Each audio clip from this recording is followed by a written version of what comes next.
Okay, remember that they're changing my voice. This video is about the possible discovery of a human skull in China. It's said to be 1,000,000 years old. It's said to be evidence of the earliest, or potential evidence of the earliest Homo sapiens on the planet. Now, first of all, if this finding is accurate, and I don't believe it at all, and we'll get to that, then it does not change my religious argument. Do I believe that God made man in Africa? Okay. Well, first of all, I still believe that, okay? But it's not an essential component of my religion. I believe that when all was said and done, okay, the Royal African Falcon Martial Art Order went beyond everyone else. That's a fact. There's nothing they can do. But it would change the kind of history of migration of people, okay, to some degree. Now, I believe that whites, Jews, and LGBT people, same people are changing my voice and speech patterns, trying to make it so I sound like some kind of propaganda person or theater person or politician, right? Fabricated this evidence. There's all kinds of fabrication going on. I mean, they have been changed in the way I've looked for years. I've spoken on it for years. I said for years, literally for years, that if they come up with some finding that contradicts the history of Homo sapiens, then I don't believe it. I brought up how a lot of people accuse them of faking, who was this guy? It was like Ramses or DNA or something, okay, and when it comes to the Egyptian race controversy. Time and time again, there's a long history of Eurocentric people lying about things, and the churches are very much involved. They know that I have a sound argument as to why I'm Christ, and that a very minor component of it, though a lot of people would consider it a major component of it, is where human beings started. So we have all these church movements acting crazy these days. You know, there's these shootings at churches, and these people are very much willing to kill Christians to try to maintain power. I mean, everyone knows that's how churches are. Everyone knows that. Okay, we have these LGBT movements, and we have the churches and the LGBT people working together. Recently, you know, it was in the news. There was this black guy, it was a light-skinned black guy, looks like a crypto Jew. He's an LGBT person, and he was interviewing one of these people at the Mormon church that got shot up in Michigan. Very sad event, okay? Everyone knows I'm not a big fan of other religions. I 100% accuse them of deliberately lying at this point. Maybe 1,000 years ago they weren't deliberately lying. There's a lot of evidence to suggest that they were, but certainly at this point I 100% accuse them of that, and I accuse all the other philosophies of lying on purpose, you know, people in other philosophies of lying on purpose, to try to control people for the government and these various political movements and these sexual movements. So we see this record explosion of LGBT activity.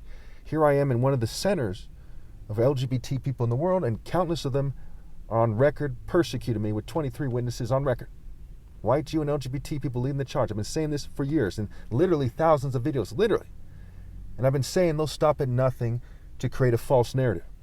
And so when you see the skull on the screen, it's painted rainbow, right? That's their way of saying, yes, there's something funny there. Now, they haven't validated it yet, but they expect us to believe they miraculously found this skull that changes everything. And we know that there's leftists who are lying to people in China. However, I don't accuse the left per se of being behind this by themselves. No, not, you know, it's a left-right paradigm.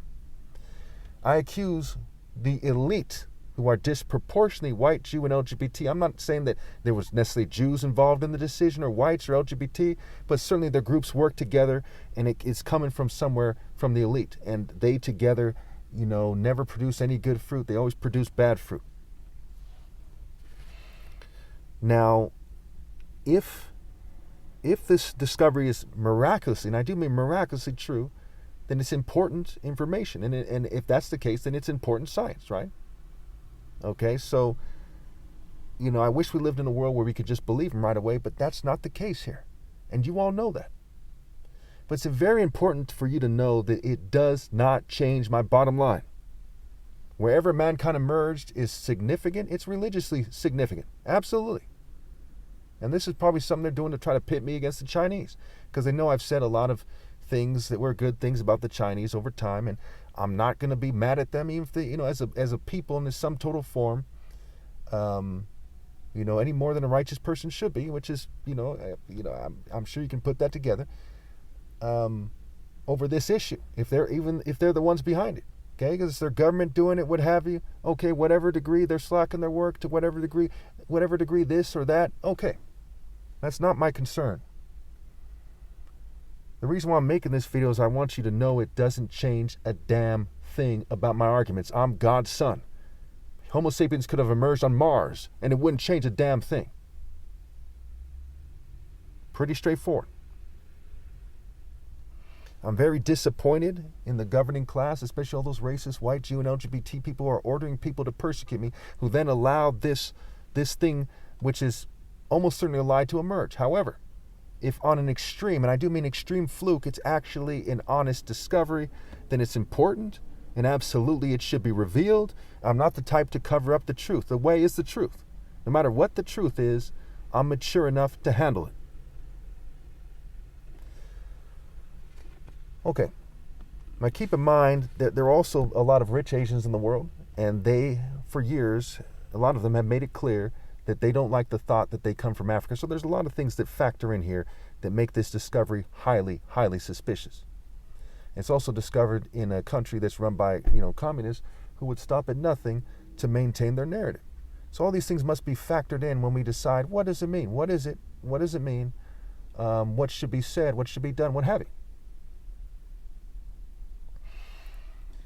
And again, central to my argument is my top martial arts challenge. Not where people come from. Central to my argument is God chose me among the whole human race. We all come from Africa, is something I firmly believe still. People spread around the world, okay? And I have never been to Africa in the flesh myself. Okay, so I'm somebody who lives here, in America, in California. And almost my entire life, almost every single day of my life in the flesh, I've been here in California. So as we look at this thing, never forget that they sunk to this level is the logical assumption of trying to lie about that to cover up the fact that I'm Christ. And on this note, let me also bring up more evidence that definitively proves that I'm Christ, to the extreme disgrace of those people who tried to cover that up with things like this, which mean nothing, even if it's true. In the word Messiah is the word ham scrambled. Bethlehem. Okay, Christ. CR hits. Rain is Niger scrambled. And these are the same types of people who made a play on words for Niger, meaning black. They added a G to it and made it a racist term. These are very immature, frat-like scribe worms. So-called scholars have been immature scum all throughout history. All throughout recorded history especially. Very cheesy, very immature worms. How do you think that this discovery makes it so that homosexuality magically isn't a sin, for example? How many of you think that this discovery means that a nerd is an ideal person? How many of you think that this discovery, so-called discovery, makes it so that being a colonial oppressor is magically a good thing? I mean, they got nothing. And this announcement is to their extreme disgrace is the logical assumption. The burden of proof is on them to prove it's a valid discovery, and they cannot do that because of their motivations. You can't just trust a bunch of this racist system that all throughout history has been Eurocentric, ethnocentric garbage. When we look at all these highly political events taking place, this is the most highly political point in probably all of American history. And all of a sudden, here comes this extremely controversial find. I, for one, with the evidence given, knowing that they can never prove it to be a valid discovery, at this point at least, I'm convinced that it's bullshit. And it's not going to affect my narrative of human history. And my narrative of human history isn't so important. What's important is God made me the top martial artist ever possible. No one can ever one-up me due to tech, breeding, cheating, and generational ill-gotten gains. They know they have no viable counter-argument for that, so they resort to very immature, frat-like teasing and immature hazing-like activity like this. Very pathetic. I thank God Almighty that I am me, the top martial artist ever possible, and not some worm resorting to lying about these things to try to feel better about themselves because they're defeated scum. Thank you. Also keep in mind that the whole world, if not a good part of the world, is gonna, they're gonna eventually see this so-called discovery. And they're gonna see the disgrace of the people doing it. So if it's a lie, I suggest you just tell the truth. But either way, they're not gonna see it your way. They're gonna see it my way, because you people lie about these things. You lie about the race of the ancient Egyptians. You lied about the race of the ancient Native Americans. You people lie, and you lie about things to paint your racist white, racist Jew, and racist LGBT narrative. And there's a bunch of crypto people from whatever groups that are breeding with various groups, and they're claiming to be related to the chieftain of those groups so they can act important, put their nose up at people, and everyone knows that. On top of that, I'm not trying to impress a George Jetson future. I deal in the truth. I'm not having any children, because this world is full of sick and evil people. This is not some victory of yours. You people have no worthwhile victories at all. It is a very disgraceful thing that you've done. You need to think about that very carefully, and what that means for your family's future, your souls, what it means for the reality of your family's heritage. Think about it.